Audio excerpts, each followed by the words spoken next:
Les voy a hablar en esta ponencia de la política del agua en Chiapas entre herencias del pasado y rupturas presentes.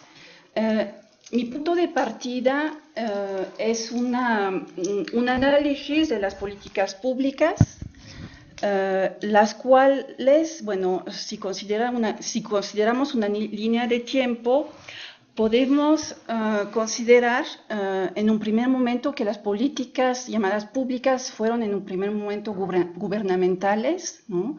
A partir del hecho que los principales actores de las mismas eran el Estado y el gobierno. Posteriormente transitaron hacia políticas públicas donde, aparte de la actuación del Estado y del gobierno, tenemos o teníamos o tendríamos participación del público para finalmente transitar hacia la acción pública donde los actores de las políticas son primordialmente el público conjuntamente con el Estado y el gobierno, donde pueden apreciar la carita feliz en la pantalla, el puntito rojo es donde considero que estamos hoy en día en México en un tránsito entre las políticas gubernamentales y las políticas públicas. Bueno, en esta transformación gradual de las políticas públicas pasamos de políticas instrumentadas desde y por el Estado, como Estado entiendo el poder legislativo, el poder ejecutivo con preeminencia de este último, en el caso de la política del agua, con participación de los diferentes órdenes de gobierno, en el caso de la acción pública, políticas no exclusivamente fabricadas e implementadas desde el Estado. En este contexto, la definición de política del agua, la cual de forma clásica puede entenderse como acción de las autoridades públicas en materia de agua, caracterizada por el monopolio del Estado en su definición, desarrollo e implementación, se cambia a una definición nueva en el marco de la acción pública y se puede entender como los dispositivos concretos que rigen el sector agua y que son el producto de una fabricación social y colectiva. Bueno, ahora lo que me interesa resaltar en esta ponencia es partir de un análisis de las políticas públicas y en este caso de la política del agua en Chiapas a partir de una reflexión en torno a su historicidad, ¿no?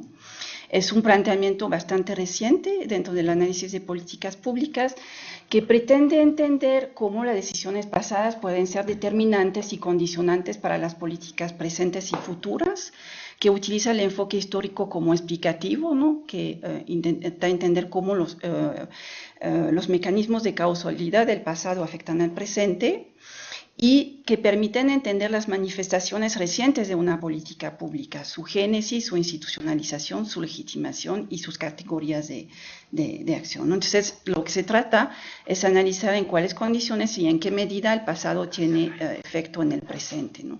Y obviamente, en este contexto, nos planteamos la cuestión de las rupturas, de las continuidades y de las herencias, las cuales voy muy brevemente y muy sencillamente exponer, ¿no? En materia de herencias de la política del agua, en el caso de Chiapas, pues tenemos todavía hoy en día una concentración de todas las competencias en instancias del gobierno federal y una extrema centralización, ¿no? Me refiero en particular al papel de la CONAGUA. Hoy en día la CONAGUA hace la política del agua en Chiapas, ¿no? A la par de ello, hay que mencionar una ausencia de ejercicio de competencias establecidas legalmente por el gobierno estatal, ¿no? Me refiero en particular al hecho que la ley de aguas del estado de Chiapas establece toda una serie de elementos en torno a la existencia de aguas estatales y en torno a la actuación del gobierno estatal en la materia. Sin embargo, en la realidad no hay nada, ¿no? Eso solamente queda en el papel. A la par, es importante mencionar una ausencia de competencias legales e institucionales para los actores locales. Bueno, si bien desde las reformas al artículo 115 de la Constitución, los municipios tienen algunas competencias, hay una multiplicidad de otros actores locales que no tienen ninguna competencia. Finalmente, pues lo que podemos decir en materia de herencia es que la política del agua en Chiapas sigue siendo el arquetipo de la política vertical o política pública tradicional bajo la rectoría exclusiva del Estado.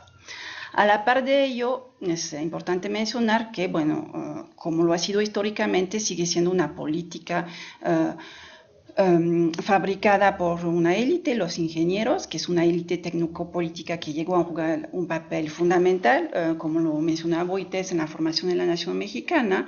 Sigue siendo una política esencialmente ingenieril, es decir, centrada en la construcción de obras hidráulicas, presas y acueductos, como respuesta a las necesidades en materia de agua. Y es una visión que no solamente es una visión que es muy presente en el gobierno, sino también una visión que permea en los actores locales y en las propuestas de soluciones de los actores locales, ¿no? Y obviamente a la par de ello tenemos una gestión históricamente sectorial del agua. Ahora, en materias de rupturas recientes, quisiera mencionar dos aspectos. El primer aspecto, que es de contenido, se refiere a la gestión integrada del agua por cuencas, ¿no? Que desde mi punto de vista únicamente representan una ruptura discursiva, ¿no? No existe una perspectiva real en materia de gestión integrada del agua por cuencas en Chiapas. Tenemos una tremenda inadecuación institucional desde el mismo esquema de organización de la propia Conagua. En Chiapas se trabaja en cuencas truncadas, porque la mayoría de las cuencas están definidas en función de los límites municipales y no en función de otros criterios, y porque también existe una ausencia de visión transfronteriza. Chiapas comparte muchísimas cuencas con Guatemala y este aspecto no se toma en cuenta. Finalmente, la gestión integrada de cuencas que se lleva a cabo se realiza a partir de proyectos fundamentalmente ingenieriles, ¿no?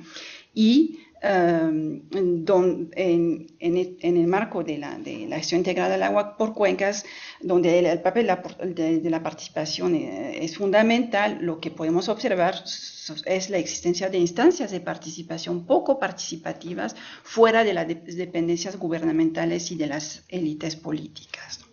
Por otro lado, y eso específicamente en el tema institucional, tenemos otro tipo de rupturas que se ha manifestado recientemente en cambios constantes en las instituciones estatales, cambios establecidos por decreto del Ejecutivo Estatal, ¿no?